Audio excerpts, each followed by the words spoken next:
Hi guys, this is advocate Rukhsar Ahmed and welcome to my channel learn law. Friends, आज मैं उन मुस्लिम husbands के ऊपर एक वीडियो बनाने जा रहा हूं जो अपनी वाइफ को तलाक देना चाहते हैं, कानूनी रूप से तलाक देना चाहते हैं, तलाक हसन या तलाक एहसन में से कोई एक तलाक अपनी वाइफ को देकर अपनी शादी को खत्म करना चाहते हैं, अपने निकाह को खत्म करना चाहते हैं। ऐसे कुछ लोग जिनके वाइफ ने अभी तक उनके ऊपर कोई केस नहीं किया है, लेकिन वो अपनी मैट्रिमोनियल लाइफ के अंदर खुश नहीं है, अपनी वाइफ के व्यवहार से या उसके एटीट्यूड से, उसकी फैमिली के डिस्प्यूट्स की वजह से वो अपनी मैट्रिमोनियल लाइफ के अंदर आज तक एडजस्ट नहीं कर पा रहे हैं और वो अब अपनी शादी को खत्म करना चाहते हैं। तो तलाक हसन या तलाक एहसन देने से पहले उन्हें कुछ तैयारियां जरूर करनी चाहिए, जो कि अब इस वीडियो के माध्यम से मैं आपको बताना चाहता हूँ। एक मैट्रिमोनियल डिस्प्यूट के अंदर आमतौर पर देखा यह गया है कि बहुत सारे झूठे एलिगेशंस हस्बैंड और वाइफ एक दूसरे के ऊपर लगाते हैं। बहुत सारी जगहों पर लड़कियों की गलतियां होती हैं, वो अपनी गलतियों को नहीं मानती, जिसकी वजह से मैट्रिमोनियल लाइफ खराब होती है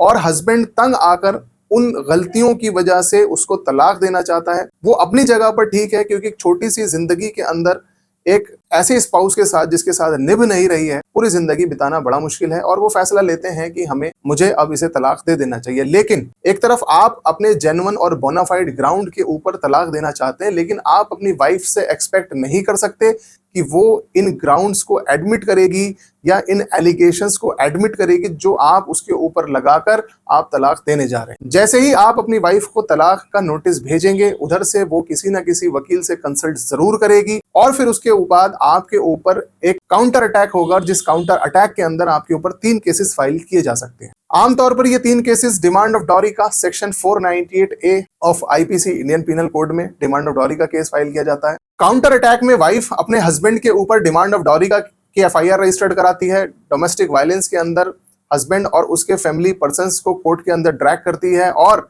मेंटेनेंस का केस अपना और अपने बच्चों के लिए फैमिली कोर्ट के अंदर पिटीशन फाइल करके मेंटेनेंस भी वो क्लेम करती है। फ्रेंड्स, इन 3 केसेस के साथ साथ आजकल एक नया चलन ये भी चल रहा है कि वो 498A के साथ कुछ ऐसे एलिगेशंस भी लगाती है जिसके अंदर आपकी अरेस्टिंग हो सकती है, यानी कि सेक्शन 377 जिसे अननेचुरल सेक्स कहते हैं, उसका झूठा एलिगेशन आपके ऊपर लगाया जा सकता है। सेक्शन 354 ऑफ आईपीसी यानी कि to outrage the modesty of a woman, किसी भी औरत के साथ बदतमीजी छेड़खानी करने का इल्जाम आपके फैमिली के मेल मेंबर्स के ऊपर लगाया जा सकता है और भी ऐसे घटिया इल्जाम आपके ऊपर लग सकते हैं जो कि ग्रेव और हीनियस ऑफेंसेस के अंदर आते हैं और इनके अंदर नॉन बेलेबल आपके जो प्रोविजंस हैं, यानी कि आपकी उसमें अरेस्टिंग भी हो सकती है और आपको इसमें एंटीसिपेटरी बेल के लिए भी जाना पड़ सकता है। फ्रेंड्स, अगर आप तलाक की तैयारी कर रहे हैं तो अब आपको कुछ और चीजें अपने जहन में रखनी होंगी। सबसे पहले कि आपको अपनी वाइफ को जिन ग्राउंड्स के ऊपर आप डिवोर्स देना चाह रहे हैं, कुछ ऐसे सबूत आपको अपने पास इकट्ठे करने होंगे। जैसे वो आपको गाली गलौज करती है,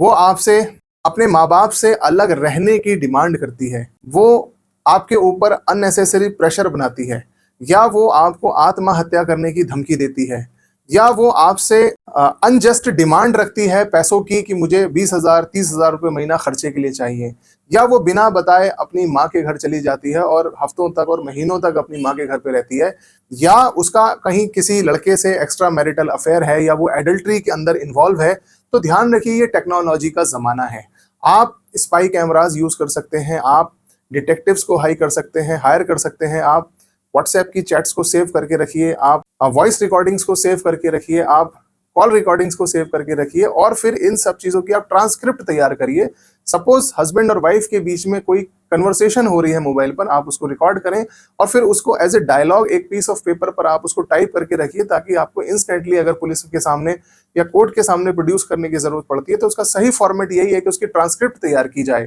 फ्रेंड, जो भी आप इलेक्ट्रॉनिक एविडेंस अपने पास रखते हैं,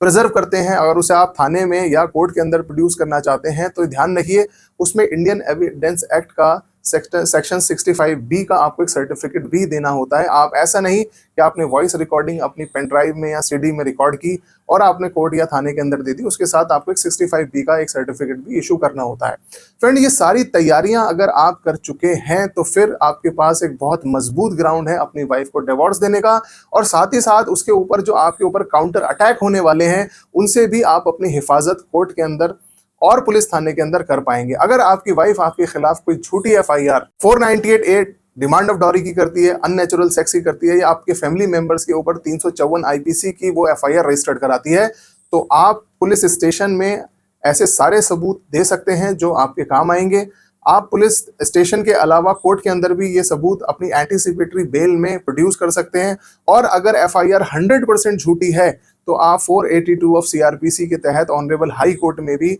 आप एफआईआर को क्वैश कराने के लिए जा सकते हैं। मैंने बहुत सारे डिवोर्स के नोटिसेस अपने क्लाइंट्स के बिहाफ पर उनकी वाइफ्स को भेजे हैं और मैं अक्सर अपने क्लाइंट्स को यही एडवाइस देता हूं कि जो लड़ाई आप लड़ने जा रहे हो बेसिकली आपका फंडामेंटल राइट है मुस्लिम लॉ के अनुसार कि आप अपनी वाइफ को डिवोर्स दे सकते हैं, लेकिन दूसरी तरफ आपकी वाइफ का भी ये फंडामेंटल राइट है कि वो आपके ऊपर तीनों केसेस कर सकती है और वो भी बिना एविडेंसेस के कर सकती है। तो आप अपने डिफेंस के लिए सबसे पहले इन विटनेसेस को, इन गवाहों को या इन एविडेंसेस को जरूर तैयार करके रखिए, क्योंकि इस लड़ाई में आगे चलकर आपको इन सबकी जरूरत पड़ने वाली है। आई होप आपको ये कॉन्सेप्ट क्लियर हुआ होगा। इसके बाद भी कोई आपके जहन में कोई क्वेश्चन है, क्वेरी है, सवाल है या कोई कानूनी नुक्ता जो आप नहीं समझ पा रहे हैं, आप मुझसे इनबॉक्स में लिखिए जिसका मैं आपको टाइमली रिप्लाई करने की कोशिश करूंगा। लास्ट में मेरी आपसे रिक्वेस्ट है कि अगर आपको मेरी वीडियो अच्छी लगी हो तो प्लीज इसे लाइक, शेयर और सब्सक्राइब करें। Thank you.